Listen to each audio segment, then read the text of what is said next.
कहानी शुरू होती है और हम देख पाते हैं जिन तम को मना कर देता है। तम कहता है मैंने अभी पूरी बात कही भी नहीं। जिन कहता है तुमने जितना कहा है उससे कोई भी अंदाज़ा लगा सकता है तुम क्या कहना चाहते हो। तम कहता है नापसिब कहाँ पर रहेगा, इस मामले को लेके मुझे थोड़ी प्रॉब्लम हो रही है। क्या नापसिब यहाँ पर सिर्फ 1 महीने के लिए रह सकता है। जिन कहता है नहीं। तम कहता है नापसिब का घर उसके कॉलेज और सेट दोनों जगह से ही काफ़ी दूर है।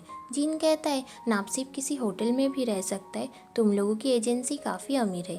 तम कहता है नापसिब काफ़ी पॉपुलर है, फैंस को अगर पता चला नापसिब किसी होटल में है तो हमारे लिए प्रॉब्लम खड़ी हो सकती है। वो कहता है नापसिब घर की साफ़ सफाई और कुकिंग में एक्सपर्ट है। जीन कहता है तुम नापसिब को अपने घर पर भी रख सकते हो। तम कहता है मेरा घर नापसिब के घर से भी दूर है। जीन कहता है मैं एक राइटर हूँ, मैं सारा दिन घर से ही काम करता हूँ, हम दोनों को ही प्राइवेसी की ज़रूरत है। तम कहता है नापसिब को कोई भी प्रॉब्लम नहीं है और फाइनली वो जीन को मना लेते हैं। रात को जीन नापसिब के रूम को साफ करते करते सो जाता है और नापसिब जीन को नींद से जगा देता है और कहता है बाकी का काम मैं कर लूँगा। जीन कहता है मैं एक राइटर हूँ और मेरे वर्किंग आवर्स डिफरेंट है, मैं एक नए नॉवेल पर काम कर रहा हूँ तो नए आइडियाज़ मुझे सिर्फ रात को ही आते हैं। अगर तुम यहाँ पर रहोगे तो मैं जब काम करूँगा मुझे डिस्टर्ब मत करना, ये तुम्हारा रूम है, इसे तुम अपना ही घर समझो। सुबह नींद से जागने पर नापसिब जीन से पूछता है क्या आप सुबह टोस्ट खाना चाहेंगे। जीन कहता है मेरे टोस्ट पर बहुत सारा जैम लगाना, और नापसिब ने पहले से ही ऐसा टोस्ट जीन के लिए बनाकर रखा था। जीन नापसिब से पूछता है तुम हमेशा कॉलेज कैसे जाते हो। नापसिब कहता है मैं बस या टैक्सी पकड़ लेता हूँ कॉलेज के लिए। जीन कहता है तुम रेडी हो जाओ, मैं तुम्हें कॉलेज छोड़ दूँगा, जिससे नापसिब काफ़ी खुश हो जाता है। कॉलेज जाने के लिए दोनों जब कार में बैठते हैं तब अचानक नापसिब जीन के करीब चला आता है और उससे कहता है आप सीट बेल्ट लगाना भूल गए हैं। जीन कहता है मैं अपना सीट बेल्ट खुद पहन सकता हूँ। कॉलेज पहुँचने पर जीन नापसिब को एक की कार्ड देता है और कहता है इसे संभाल कर रखना, ये काफ़ी कीमती है। नापसिब कहता है मैं इसे संभाल कर रखूँगा क्योंकि आपने मुझे ये कार्ड दिया है, और नापसिब जीन से थैंक यू कहता है उसे कॉलेज छोड़ने के लिए। सीरीज़ का सपोर्टिंग एक्टर मोहक जब अर्न से मिलता है तब अर्न उससे आय के बारे में पूछती है। मोहक कहता है अर्न सेट पर सभी से अच्छे से बात करता है। अर्न कहती है आय मेरे किसी भी मैसेज का रिप्लाई नहीं दे रहा है। वो मोहक से कहती है तुम्हारी अगर आय से मुलाकात होती है तो तुम उसे मेरे मैसेजेस का रिप्लाई देने को कहना। हिन को उसकी माँ कॉल करती है और उससे पूछती है तुम क्या कर रहे हो। हिन कहता है मैं अभी ऑफिस से वापस आया हूँ। हिन अपनी माँ से पूछता है तुम कैसी हो। उसकी माँ कहती है मैं काम करते करते थक चुकी हूँ, पर तुम्हारी आवाज़ सुनकर मुझे अच्छा लग रहा है। वो कहती है तुम्हारे पिताजी बहुत सारा पैसा खर्च कर रहे हैं और हम लोग उधार के कर्ज में डूबते जा रहे हैं। हिन कहता है चिंता मत करो माँ, मैं सब कुछ संभाल लूँगा, और हिन कॉल कट कर देता है और अपने प्रोजेक्ट पर काम करने लगता है। जीन नींद से जागकर देख पाता है नापसिब अपने रूम से बाहर आता है, पर नापसिब ने कोई भी टी शर्ट पहना नहीं था, इसलिए जीन नापसिब को घूरने लगता है। नापसिब जीन से कहता है आप जिस तरह मुझे घूर रहे हैं मुझे शर्म आ रही है। जीन नापसिब से कहता है मैं बाहर खाना खाने जा रहा हूँ। नापसिब कहता है क्या मैं भी आपके साथ चल सकता हूँ। जीन नापसिब से कहता है अगर तुम्हें भूख लगी थी तो तुमने कुछ खाया क्यों नहीं। नापसिब कहता है मैं आपका इंतज़ार कर रहा था। जीन कहता है अगली बार अगर तुम्हें भूख लगे तो तुम कुछ खा लेना, तुम्हें मेरे लिए इंतज़ार करने की कोई भी ज़रूरत नहीं है। अब जाओ और कुछ कपड़े पहन लो। नापसिब जीन से पूछता है क्या आप शर्मा गए। जीन कहता है तुम यहाँ पर फ्रीली रह सकते हो, इसका मतलब ये नहीं तुम बिना कपड़ों के घूमोगे। नापसिब जीन से पूछता है क्या आपको मेरी बॉडी अच्छी नहीं लगी। जीन कहता है वैसी कोई बात नहीं है, अब जाओ और कुछ कपड़े पहनो। शॉपिंग के दौरान नापसिब जीन को घूरने लगता है और जीन उससे पूछता है तुम क्या देख रहे हो। जीन कहता है तुम जो खाना चाहते हो तुम वो ले लो। नापसिब कहता है मुझे समझ नहीं आ रहा है मैं क्या खाऊं। जीन कहता है ठीक है, तुम्हारी बॉडी टाइप देखकर लगता है तुम कुछ फैट फ्री खाओगे। नापसिब जीन से पूछता है क्या आपको मेरी बॉडी याद है। जीन कहता है हाँ। नापसिब कहता है मैं तो सिर्फ मजाक कर रहा था।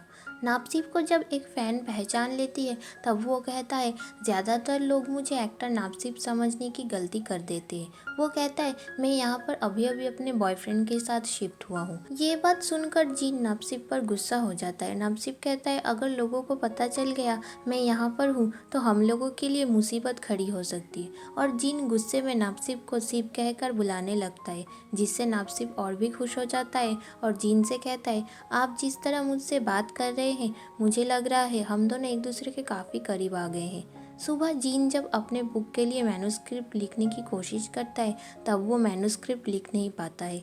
तम जीन को वीडियो कॉल करके नापसीब का आउटफिट दिखाने लगता है। तम जीन से कहता है तुम क्या कर रहे हो। जीन कहता है मैं अपने नॉवेल पर काम कर रहा हूँ। और वीडियो कॉल के दौरान नापसीब जीन से कहता है मैंने आपके लिए सैंडविच बनाया है, प्लीज़ उसे खा लेना। जीन कहता है हाँ और तम कहता है हमें अब चलना होगा, बाय। और वो कॉल कट कर देता है। जीन नापसीब के बारे में सोचकर अपने मैन्युस्क्रिप्ट को लिखने लगता है।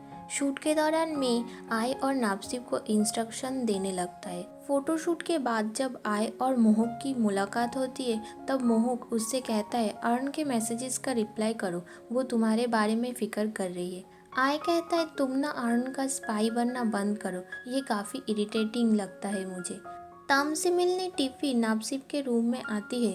वो तम से कहती है आज तुम कितने हैंडसम लग रहे हो, तुम्हें पाकर जीन खुद को कितना लकी महसूस करता होगा।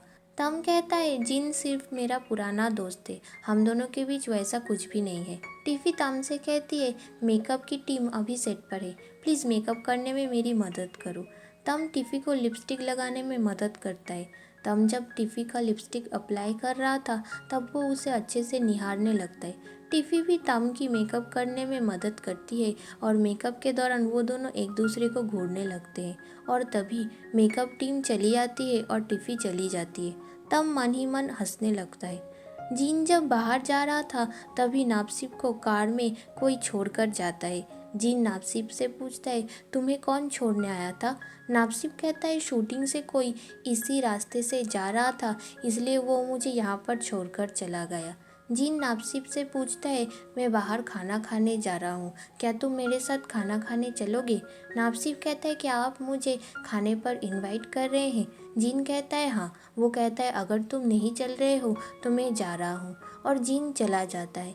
रेस्टोरेंट में खाने के दौरान नापसीब जीन को खाना खिलाने लगता है। जीन नापसीब से कहता है सीरीज़ जल्दी ही शुरू होने वाली है, क्या तुम्हें तुम्हारे लाइंस याद है।